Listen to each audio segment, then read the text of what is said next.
편히 앉으시기 바랍니다.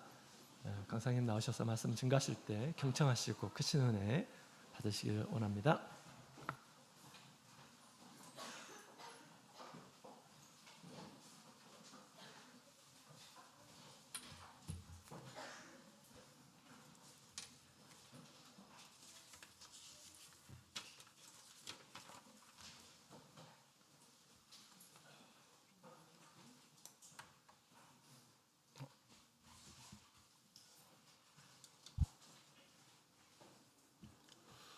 할렐루야. 우리 주 예수 그리스도의 이름으로 하나님 말씀 증거하겠습니다. 성경 말씀 욥기 2장 말씀 찾으시겠습니다. 욥기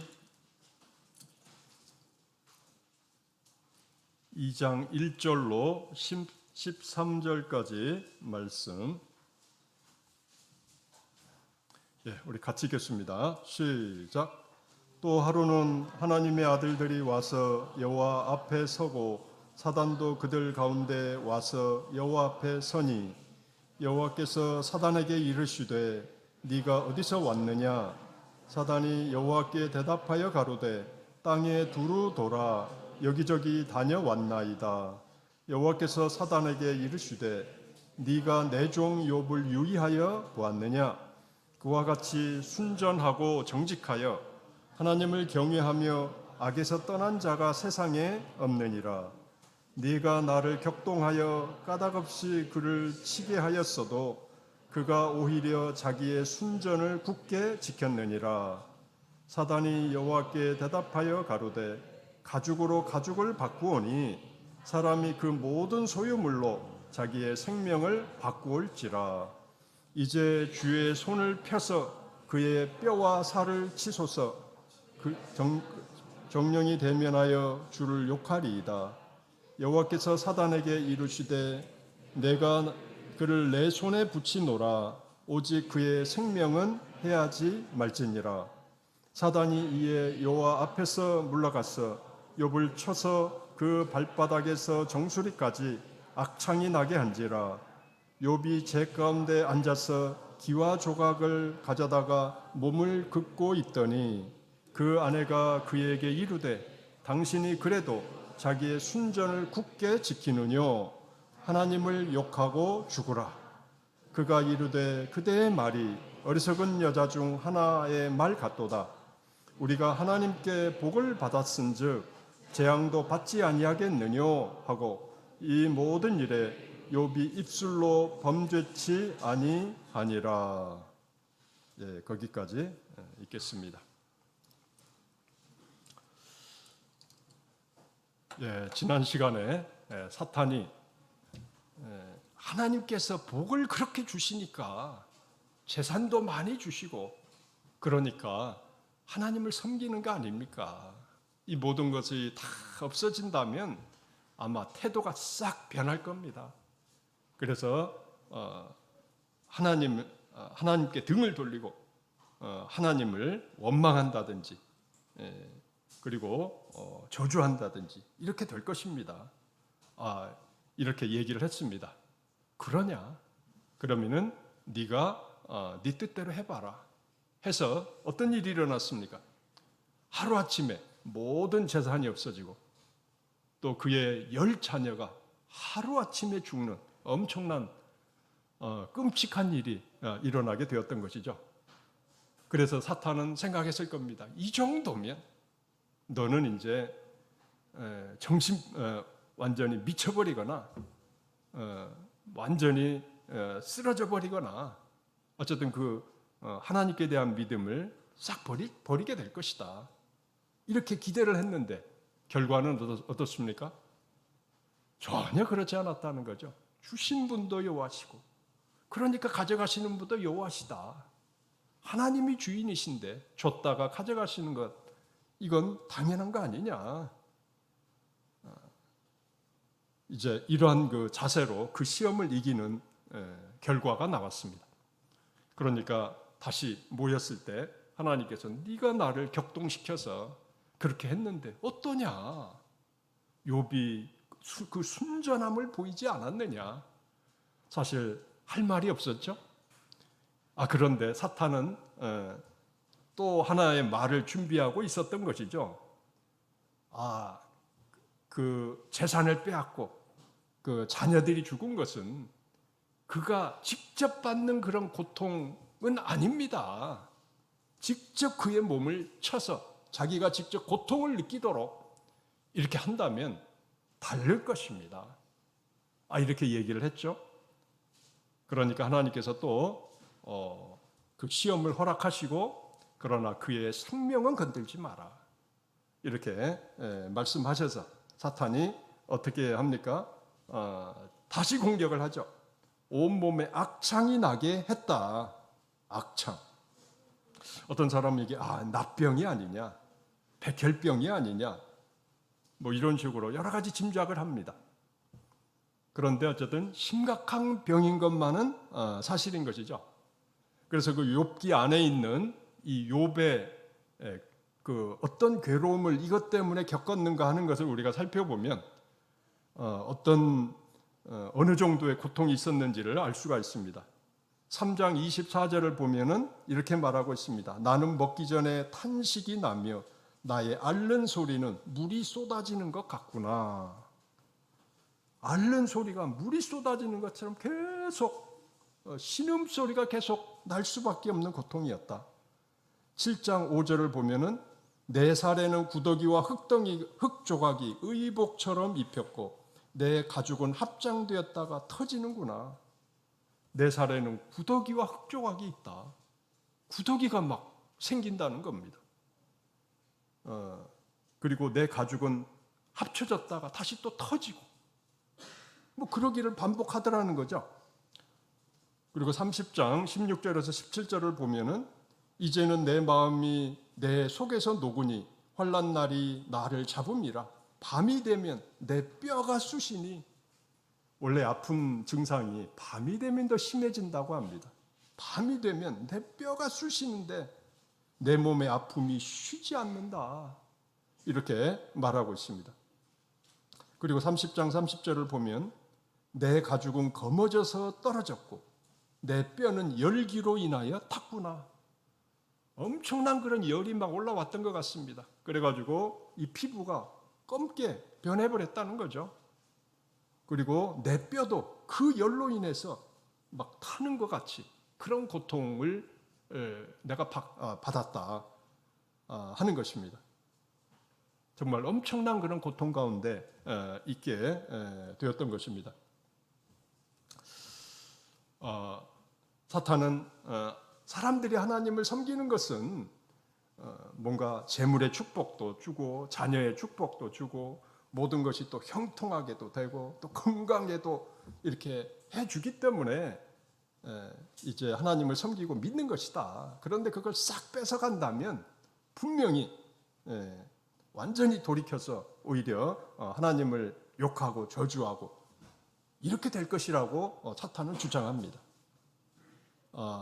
자, 그런데 하나님은 아니다. 욥을 봐라. 이렇게 말하고 있는 것이죠. 자, 욥을 보면은 우리는 왜 믿는가? 우리는 왜 하나님을 믿는가? 뭔가 좋은 것이 우리에게 오기 때문에 믿는 것인가? 아니면 또 다른 이유가 있는 것인가? 하는 것을 우리가 이제 생각을 하게 됩니다. 자, 그리고 언제까지 믿을 것인가? 어느 지경이 돼서라도 우리가 끝까지 아니면 언제까지 우리가 믿음을 유지할 수 있을 것인가? 과연 그리고 욥은 정말 언제까지 그 지금 순전한 믿음을 유지할 수 있을 것인가? 하는 것을 우리는 봐야 되는 것이죠. 자, 우리가 부모님을 존경하고 뭐 이렇게 공경하고 이런 마음을 가지고 십계명에도 네 부모를 공경하라 이렇게 말하고 있습니다. 그런데 그 이유를 한번 따져본다면 우리가 왜 부모를 공경할까요? 부모님이 우리에게 필요한 걸 다 주시니까. 그러면 안 주시면은 공경 안 해도 되는 것입니까? 또 우리가 결혼할 때 또 우리를 또 도와주시잖아. 또 뭐 집도 사주시잖아. 유산도 주실 거 아니야. 그래서 믿는 것일까요? 만약에 그것 때문에 그런 거라면 그게 없으면은 아마 공경을 안 해도 될 것이라 이런 결론을 내릴 수가 있을 것입니다. 그러나 그러지 않죠. 나중에 돈이 없어져서 나에게 도움이 안 되는 그런 경우가 있다 할지라도 우리는 여전히 부모님을 존경하고 또 우리가 공경해야 되는 것이죠. 이것은 이해관계가 아니라고 하는 겁니다. 내가 이득이 되면 그 사람과 같이 하는 거고 이득이 안 되면 버리는 것이고 이건 이해관계인 거죠. 그런데 이 부모 자녀 간의 관계는 이해관계가 아닌 거죠. 인격적인 관계고 사랑의 관계입니다. 그래서 비록 아무런 힘이 없어서 오히려 병에 걸리셔가지고 뒷바라지를 해야 하는 그런 일이 있다 할지라도 이제는 쓸모 없어지고 나에게 도움이 안 되니까 이제 버려도 돼. 이런 이치가 아닌 것이죠. 똑같이 우리가 하나님을 왜 믿는가? 나에게 잘해주시기만 하니까 믿는 것이다. 그렇다면 잘해주지 않으면 안 믿게 되는 것이겠죠. 그런데 그런 관계가 아니라고 하는 거죠. 마치 부모와 자녀와의 관계처럼 인격적인 관계고 사실은 사랑의 관계입니다. 나를 위하여 그 많은 희생을 하셨고 나를 보살펴 주셨고 지금 연약하고 능력이 없으시다 할지라도 항상 나를 생각하시고 염려하시고 또 어떻게 해서든지 도와주시려고 하시는 그런 사랑이 있으신 거죠. 그렇기 때문에 우리가 그 부모님이 혹시 약해지고 능력이 없어지셨다 할지라도 우리가 항상 공경하는 그런 마음, 사랑하는 마음을 가지게 되는 것처럼 우리 하나님과 우리와의 관계도 그런 관계라고 하는 것입니다. 정말 하나님께서 나를 부모님을 통해서 이 세상에 나오게 하셨고 우리가 죄 가운데 있을 때 구원해 주셨고 그 십자가의 십자가를 통해서 얼마나 하나님께서 우리를 사랑하시는지 증거해 주셨고 이런 놀라운 사랑을 베풀어 주신 그 하나님이기 때문에 우리가 하나님과의 그 관계를 맺고 우리가 나아가게 되는 것입니다. 다니엘의 세 친구를 보면은 바로 그러한 믿음이 이 세 친구에게 있었다는 것을 우리는 확인할 수가 있습니다. 우리 다니엘 3장 말씀을 우리 찾아보시도록 하겠습니다.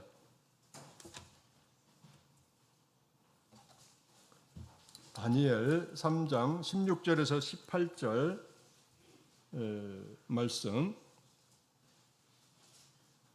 15절로 18절까지 우리 같이 읽겠습니다. 시작.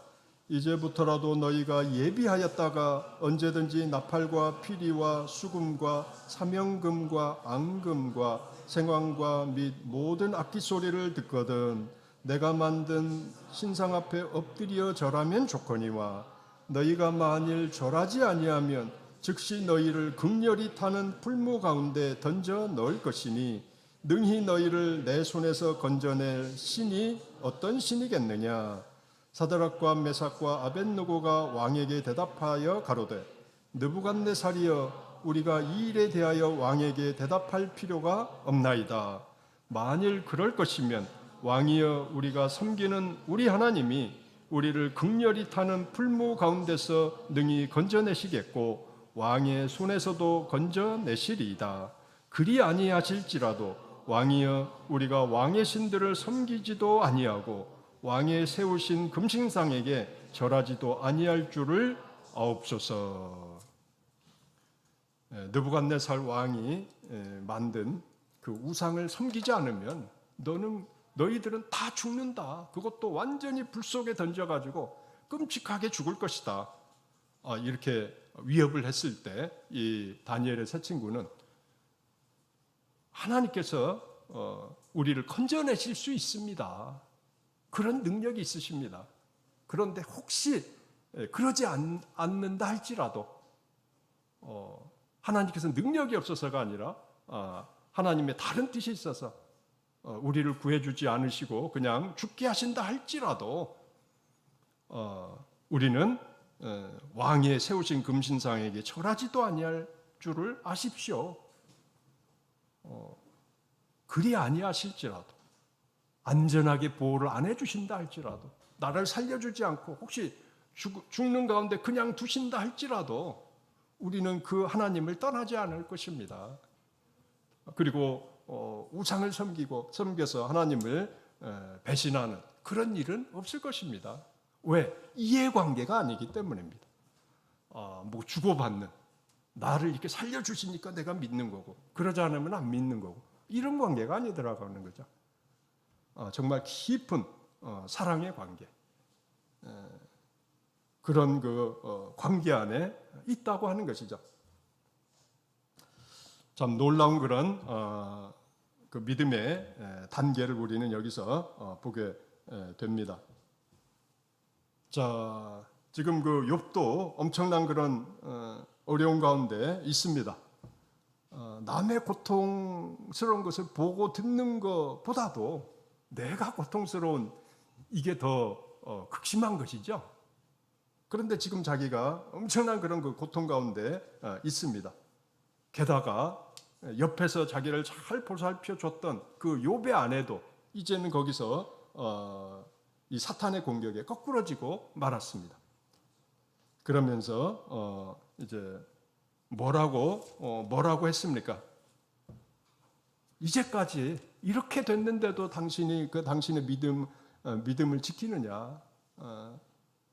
하나님을 저주하고 죽어라. 이런 막말을 하는 단계까지 왔다고 하는 것입니다. 사실 이 욥의 아내를 참 믿음 없는 여자다 이렇게 말할 수가 없습니다. 왜냐하면은 그 처음 시험 때 또 이긴 그런 여자이기 때문입니다. 너무나 기가 막힌 일인데 그때 막 뭐 정신병원에 입원했다든지 뭐 이런 얘기가 없죠. 견뎌냈습니다. 욥과 함께. 이 정도만 해도 대단한 분 아닙니까? 그런데 이건 못 견디겠다는 겁니다. 남편이 정말 끔찍한 어떤 정상인의 모습이라고 볼 수 있어요. 무슨 괴물 비슷하게 이런 모습으로. 그러다 보니까 그 전에 욥이 받았던 그런 그 존경이라든지 이런 것이 사라진 겁니다. 일단 재산도 다 없어졌고, 그의 어떤 그 모습도 너무나 끔찍한 그런 모습이 됐고, 그 다음에 이렇게 재산이나 이런 것이 다 없어지고 그러다 보니까 어떻게 해야 됩니까? 가난해졌습니다. 그래서 그 아내가 구걸을 아마 했을 것입니다. 처음에는 좀 그래도 아이고 참 안 됐다고 뭔가 도와도 줬겠죠. 그러나 점점 이렇게 계속되면서 아마 그 도와주는 것도 신통치 않게 되었을 겁니다. 그리고 이 부인 입장에서 얼마나 자존심이 상합니까? 그렇게 잘 나갔었던 사람들이 자기한테 부탁을 하고 자기는 들어주는 입장이었는데 이제는 가서 사정사정 해야 하는 그런 것이죠. 그리고 또 남편은 그 전에 어떤 그 존경심이나 이런 것은 하나도 받지 못하고 정말 오히려 멸시를 받는, 아마 아이들이 와서 돌을 던졌을지도 모릅니다. 이런 말도 안 되는 그 상태에 떨어지게 되는 것이죠. 그러니까 이렇게 살아서 뭐하리, 이런 아마 그 생각까지 들었을 것입니다. 차라리 죽는 게 낫지. 이렇게 살아서 뭐 하겠느냐. 이건 사는 게 아니야. 이렇게 생각이 드니까 당신이 이 지경이 되어서도 하나님께 대한 그 순전을 지키겠느냐. 차라리 이렇게 당신을 만든 그 하나님을 저주하고 죽어라. 정말 해서는 안 되는 그런 얘기까지 하고 말았죠. 사실 이것은 사탄이 이 욥의 아내를 격동시켜 가지고 사실 한 그런 사탄의 말이기도 한 것입니다. 사실 사정을 잘 모르는 사람이 말한 것은 우리는 흔히 무시할 수가 있습니다. 그런데 가까운 사람, 사정을 잘 아는 사람의 말은 무시하기가 힘들어요. 특히 정말 자기와 그렇게 동고동락을 하고 항상 대화를 나누고 이랬던, 마음을 나눴던 그런 아내가 하는 말은 정말 아마 비수 같았을 것입니다. 그래서 아마 사탄은 그 욥의 아내를 통해 가지고 욥을 거꾸로 때리려고 사실은 했던 것이죠. 그런데 여기서 욥은 놀라운 또 믿음의 자세를 우리에게 보여주고 있죠. 이제 어떤 것입니까? 당신의 말은 어리석은 여자 중에 한 사람 같다. 우리가 복을 받았으니 재앙도 받지 아니하겠느냐 하고 이 모든 일에 욥이 입술로 범죄치 아니하니라 이렇게 말하고 있습니다. 복만 받기를 원하면 이게 되느냐? 하나님께서 그 많은 축복을 우리에게 베풀어 주셨다.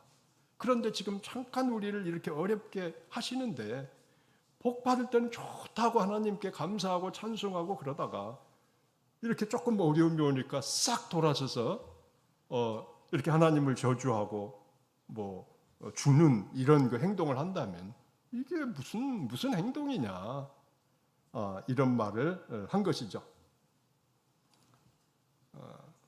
뭔가 이 욥의 아내와는 다른 정말 대단한 그런 믿음의 모습을 보여주고 있습니다. 제가 그 전에 장항에서 사실 이 설교 말씀을 준비하고 좀 증거를 했었습니다. 그런데 어떤 분이 이 설교를 듣더니 자기가 이제 지금 여기 영혼에 참석했을 때는 욥의 아내와 같은 그런 믿음으로 왔다. 솔직히 그렇다 이거죠. 그런데 이제 지금 이제 이 예배가 끝나고 나서는 욥과 같은 그런 믿음을 가져야 되겠다고 생각했다는 겁니다. 욥의 아내의 믿음 어느 정도 버텼죠. 정말 상당히 칭찬받을 그런 부분도 상당히 있지만 그러나 정말 그 육신의 고통 그리고 그의 명예가 땅에 떨어졌을 때 도저히 그것을 이제 견디지 못하고 차라리 이렇게 사느니 이제 죽는 게 낫겠다. 사실 이렇게까지 생각하는 그런 단계에 머물렀던 것이죠. 그런데 욥은 그러지 않더라는 것입니다. 복만 받는다는 게 그게 말이 되느냐? 사실 그러죠. 우리가 내가 사는 동안에 행복만이 있을 거야. 누군가가 이렇게 이야기한다면은 아이고 인생 아직 안 살아봤구만. 아마 이런 얘기를 할 것입니다. 어떤 학생이 나는 내 좋아하는 것만 하면서 살 거예요. 그러면은 그래 네 나이 때는 그렇게 생각하지. 아마 그럴 거예요. 왜 이게 불가능하다고 하는 걸 알기 때문이죠. 사랑해서 결혼하는 사이라도 우리는 전혀 싸움도 없을 것이고 다툼도 없을 것이고 정말 행복만 있을 거야. 그러면은 뭐라고 하시겠습니까? 살아봐. 아마 그럴 것입니다. 그건 불가능한 것이거든요. 어느 정도 인생을 살아보면 알게 되는 것이죠. 그러니까 복만 있을 거야. 나는 복만 받아야 돼. 하는 것은 꼭 애들 생각입니다. 영적으로 아주 성장하지 못한 사실은 현실을 잘 모르는 그런 생각인 것이죠. 그래서 욥이 당신은 어리석은 여자 중 하나 같다. 이렇게 말한 것이 바로 그것인 것이죠. 복도 받고 그러면 뭔가 어려움도 겪어야 되고 이런 것이 인생이지. 그리고 그런 복을 주신 하나님께 감사드리고 또 그런 은혜를 기억하면서 또 어려움도 이겨나가고 이러는 것이지. 그냥 복만 받아야 되는 이것은 참 어리석은 생각이다. 이렇게 지적을 한 것이죠. 자, 우리의 믿음은 어떤 믿음입니까? 참 재산만 잃어도 굉장히 힘든 것이고 좀 우리 가족을 만약에 잃는다면 참 어마어마한 일이죠. 그런데 내가 그냥 어마어마한 병에 걸려가지고 요양원에 있다든지 아니면 너무 초라한 그런 상태에 있다든지 이랬을 때 정말 하나님에 대한 그런 믿음이 변치 않고 우리가 욥처럼 그걸 잘 이겨나갈 수 있을까요? 쉽지 않은 것 같습니다. 자, 그래서 우리는 욥을 그런 고난이 왔을 때 욥을 기억해야 되겠습니다. 욥은 이때 어떻게 했는가? 어떤 마음을 가지고 이것을 견뎌 나갔는가 하는 것을 우리가 기억하고 우리가 욥의 그 신앙을 완전히 본받을 수 없다 하더라도 그래도 조금이나 또 본받고 나아가는 그리고 거기서 또 힘을 얻을 수 있는 그런 시간이 되기를 원합니다.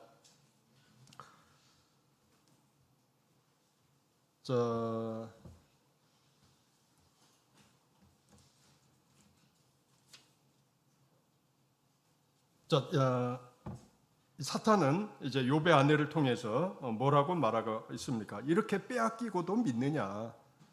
욥에게 재산이 없어지고 자녀가 다 잃었을 때 이렇게 빼앗기고도 네가 하나님을 믿을래? 사실 그렇게 지금 충동질을 하고 있는 것이죠. 그런데 욥은 그걸 어떻게 이깁니까? 나에게 사실은 내가 가진 건 내 것은 아무것도 없었다. 내가 이제 그런데 하나님께서 다 이렇게 복을 주시고 재물과 이 자녀들도 하나님께서 주셔서 내가 그렇게 된 것이다. 그런데 주인이신 하나님께서 가져가셨는데 내가 뭐라고 하겠느냐? 오히려 그동안 누리게 한 것만도 감사한 거 아니냐? 그런 자세를 가졌다는 거죠. 빼앗겼다고 생각하지 않고 가져가셨다는 것은 가져가시기 전까지 다 그 행복을 주셨다고 하는 거죠. 그런 생각을 가지고 이제 나아가는 것과 내 건데 빼앗긴 거야. 이것은 다른 것입니다. 바로 욥은 그런 자세를 가지고 그 시험을 이겨나갔던 거죠. 또 욥에게 이렇게 네가 몸에 고통이 있는데도 믿을래? 사실 또 그렇게 말하고 있는 것이죠.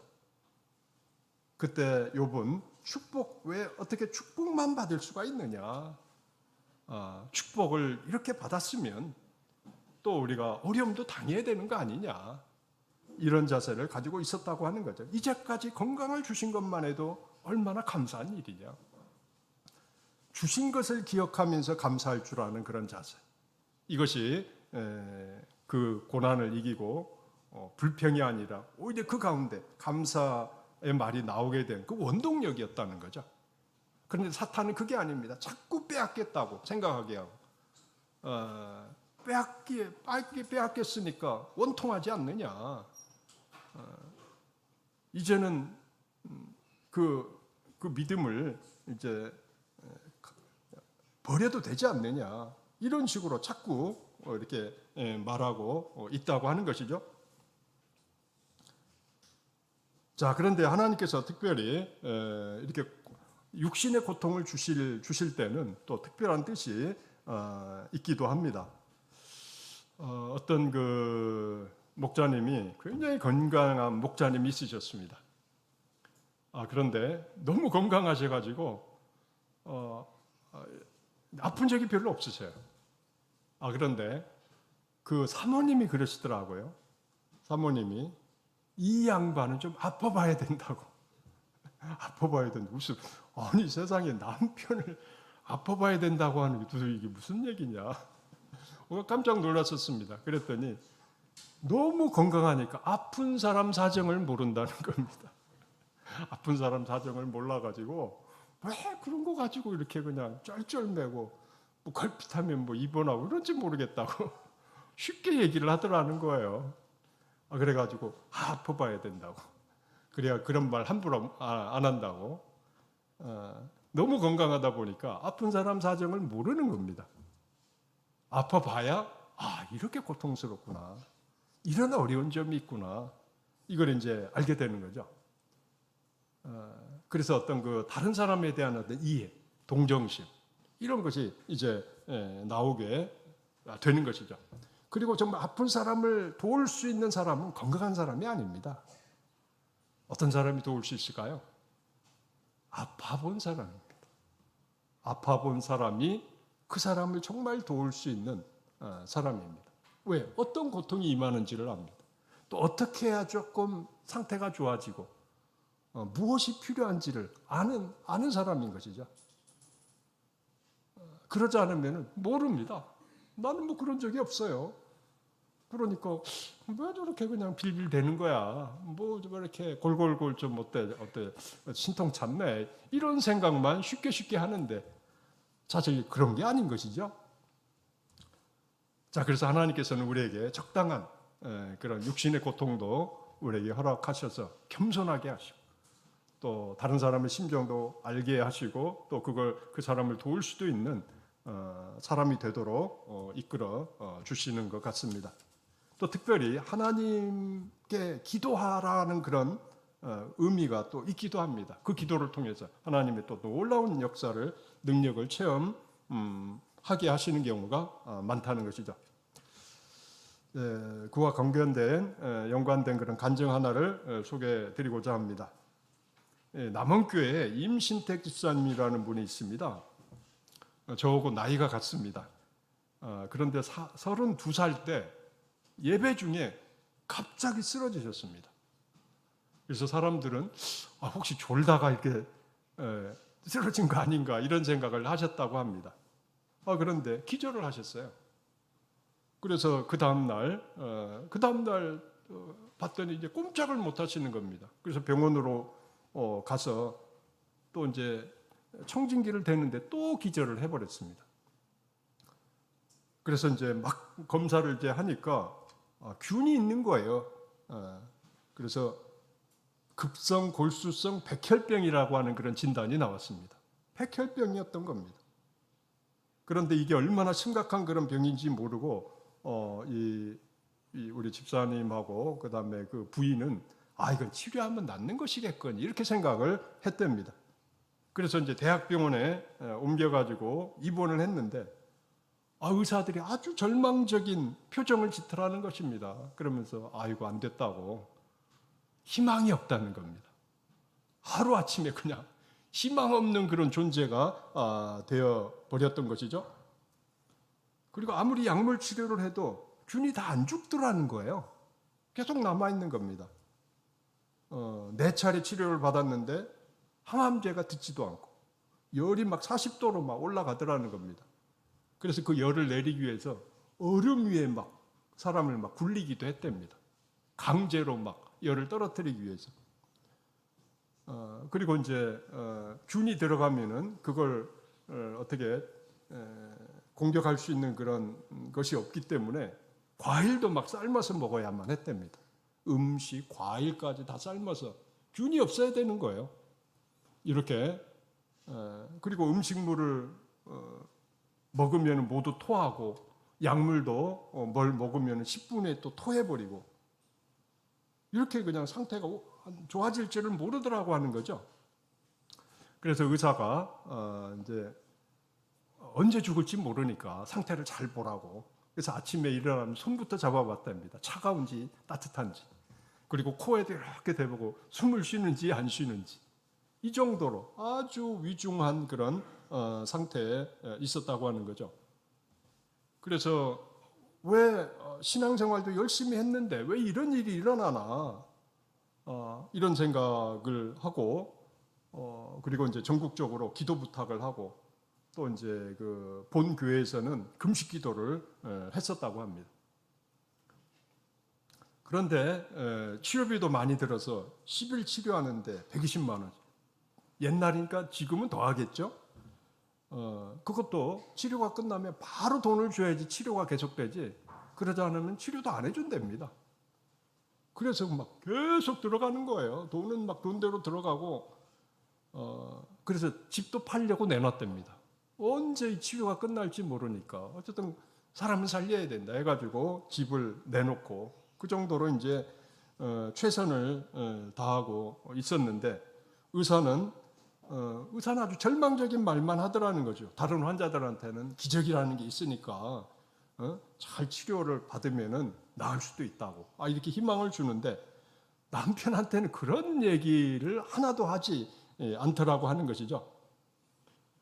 그리고 뭐 열이 내리지 않으면은 그냥 빨리 영안실로 내려가라고 뭐 이런 얘기나 하고 아주 기분 나빴었다고 합니다. 희망이 없었다고 하는 거죠. 그리고 심지어는 병원비를 밀린 비용기를 다 내줄 테니까 우리 의학 발전을 위해서 좀 이렇게 800만 원을 더 주겠다. 그래서 약물 실험을 하도록 해달라. 이랬을 때입니다. 어차피 못 낫는 거니까 포기하고 진단 의료비도 얼마나 나올지 모르지 않느냐. 그걸 우리가 감해주고 800만 원 더 줄 테니까 이런 얘기까지 들었다고 하는 거죠. 정말 이제 그런 지경까지 이제 갔다는 거죠.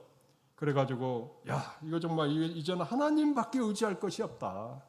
의사도 이렇게 절망적인 얘기도 하고 아무리 노력을 해도 안 되는데 그래가지고 이제 하나님 앞에 기도하기 시작했고 혹시 당신 하나님 앞에 지은 죄가 있다면 다 고백을 하라고 그랬더니 나는 그런 거 큰 건 없다. 물론 자잘하게 잘못한 것이 있지만 내가 큰 죄를 짓고 그런 것은 아니다.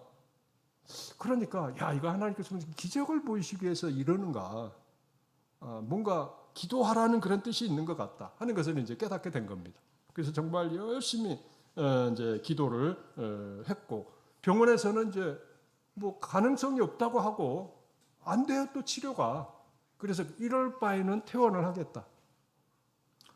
그러니까 이제 막 퇴원해서 만약에 잘못돼도 우린 책임 없다고 이런 각서를 쓰고 나가라고 해서 그러겠다고 해서 진짜 각서를 쓰고 나왔답니다.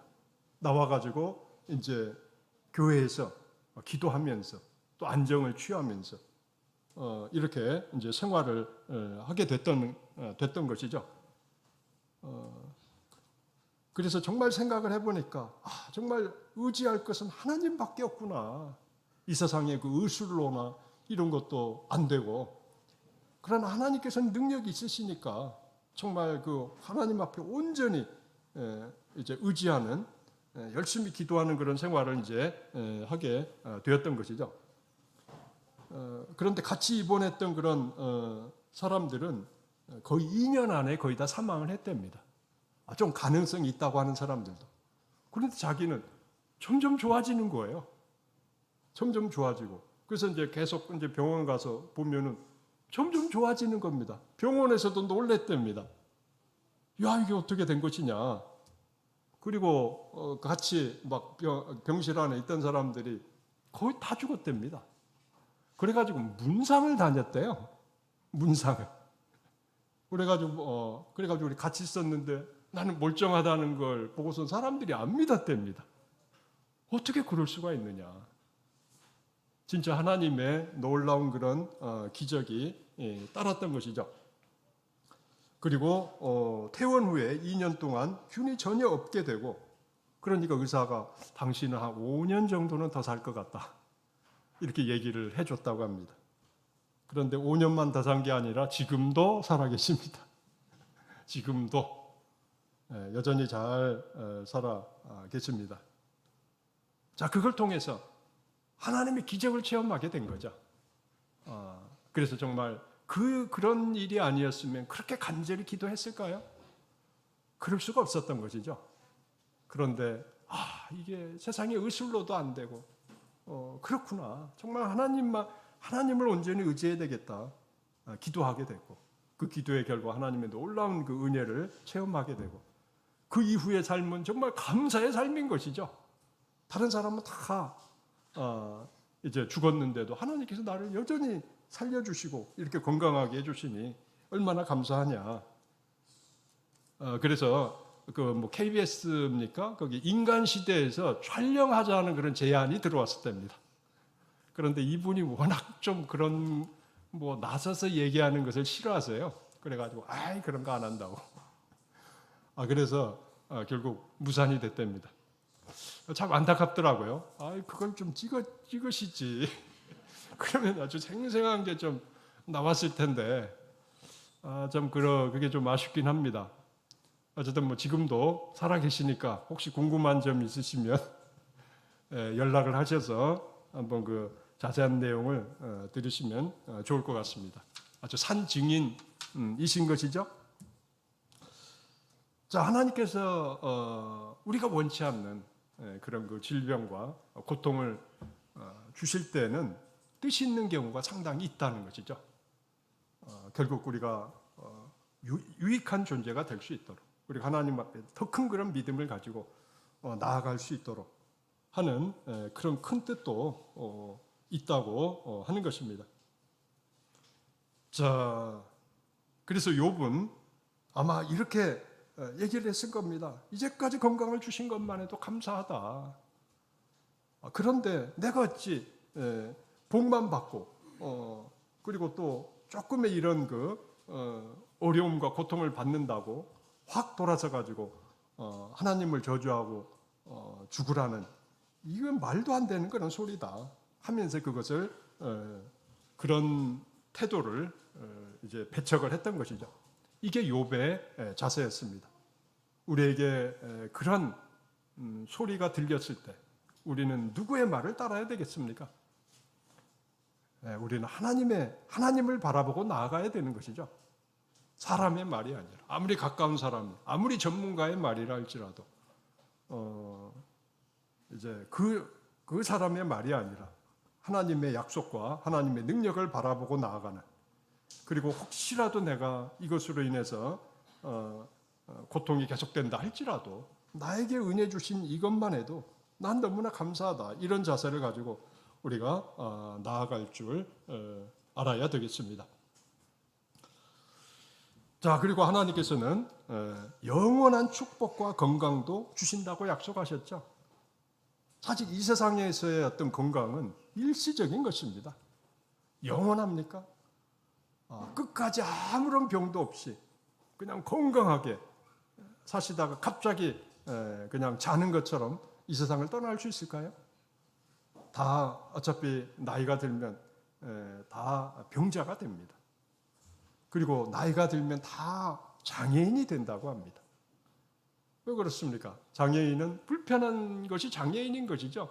그런데 나이가 들면 정말 눈도 잘 안 보여, 다리에도 힘이 없어져, 이제 뭐 치매도 걸려, 완전 장애인인 겁니다. 결국 우리가 그렇게 되는 것이죠. 영원한 건강, 영원한 이런 것은 이 세상에 존재하지 않는 것이죠. 어차피 조금 더 건강하고 조금 더 사느냐 마느냐, 결국 이 차이인 것입니다. 그런데 하나님께서는 우리에게 약속하신 것은 그 엄청난 것이죠. 영원한 건강입니다. 그게 바로 영생인 것이죠. 그래서 새 예루살렘 성에서는 아픈 것이 없다, 헤어짐이 없다, 그리고 울 이유도 없고, 이런 놀라운 그런 은혜가 있다고 하는 것입니다. 영원한 축복과 건강이 우리에게 허락을 해주신다. 우리가 믿어야 될 것은 바로 그 믿음을 가지고 나아가야 된다고 하는 것이죠. 그래서 욥이 믿었던 것처럼 하나님께 축복만 받을 생각하지 말고 우리 고난과 고통도 우리가 받아들일 줄 아는 그런 자세, 이게 있어야 되겠고, 그리고 하나님께서 주시는 이것은, 앞으로 주실 것은 정말 엄청난 것이다, 이걸 약속하셨다. 나는 그 약속을 하나님께서 지켜주실 줄로 믿는다, 그것을 나에게 주실 줄로 믿는다 하는 그런 그 믿음과 소망을 가지고 우리가 전진해 나가야 되겠습니다. 그래서 이 고통 가운데 절망하지 않고, 오히려 하나님을 원망하지 않고, 오히려 그런 상태에서도 하나님의 은혜를 기억하면서 믿음을 가지고 전진해 나가려고 하는 그런 자세를 하나님께서 보시고, 사실은 그때 영광을 받으시는 거죠. 네가 진실로 나를 믿고 따르는구나, 내가 어떤 존재인지를 알고 있구나, 기뻐하신다고 하는 것입니다. 왜? 그것이 사실은 하나님께서 받으실 만한 그런 영광인 것이고, 그리고 하나님께서 받으실 만한 그런 대접인 것이죠. 신명기 6장 4절 5절 말씀 찾아보시겠습니다. 신명기 6장 4절로 5절까지 말씀.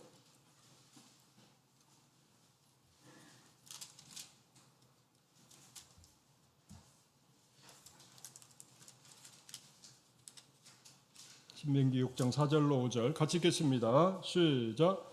이스라엘아 들으라. 우리 하나님 여호와는 오직 하나인 여호와시니 너는 마음을 다하고 성품을 다하고 힘을 다하여 네 하나님 여호와를 사랑하라. 오늘 여기까지 읽겠습니다. 자, 하나님을 사랑하는데 어떻게 사랑하느냐? 마음을 다하고 성품을 다하고 힘을 다하여 여호와를 사랑하라. 이렇게 말하고 있습니다.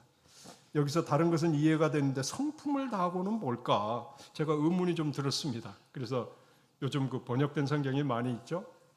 그래서 어떤 의미일까 봤더니 바른 성경에 보니까 목숨을 다해서 이런 번역이 있더라고요. 목숨을 다해서라도 정말 끝까지 하나님을 사랑하라. 사실은 그게 하나님의 명령이고 또 하나님이 사실은 마땅히 받아야 될 그런 대접인 것이죠. 왜? 하나님은 그만큼 위대하신 그런 분이시기 때문입니다. 욥은 바로 그것을 알았던 것 같습니다. 그래서 그 시험을 이겨냈던 것이죠. 우리는 사실 이 욥이 당한 시험을 보면 솔직히 끔찍합니다. 그러면서 느끼는 게 무엇입니까? 아이고, 나는 이런 일이 오면은 과연 자신할 수 있을까요? 그래서 이게 안 오도록 기도해야 되겠다. 이런 생각 혹시 안 드십니까? 자, 그런데 우리가 원한다고 안 오고 안 원한다고 이러지는 않은 것이죠. 사실 욥이 당한 물론 그대로 사실 욥은 특별한 사람으로 하나님께서 선택하신 것 같아요. 그래서 욥이라고 하는 정말 믿음이 좋은 사람을 선택해서 여러 가지 고난을 이겨나가는 그런 것을 우리에게 보여 주시려고 했던 것이 아닌가. 그래서 사실 나중에 보면은 정말 욥 그 엄청난 믿음을 가졌던 그 욥도 걸려 넘어지는 그 시험이 있습니다. 어쨌든 고통이라고 하는 고통은 정말 처절하게 다 겪어보고 그런데도 이걸 이길 수 있다. 그리고 이럴 때 이렇게 바른 마음을 가지고 우리가 하나님 앞에 나아갈 수 있다 하는 것을 가르쳐주고 있는 것이죠. 자, 그래서 우리가 욥기를 통해서 교훈을 얻을 수 있고 부족하나마 계속 조금이라도 우리가 그것을 본받을 수 있도록 해야 되겠습니다.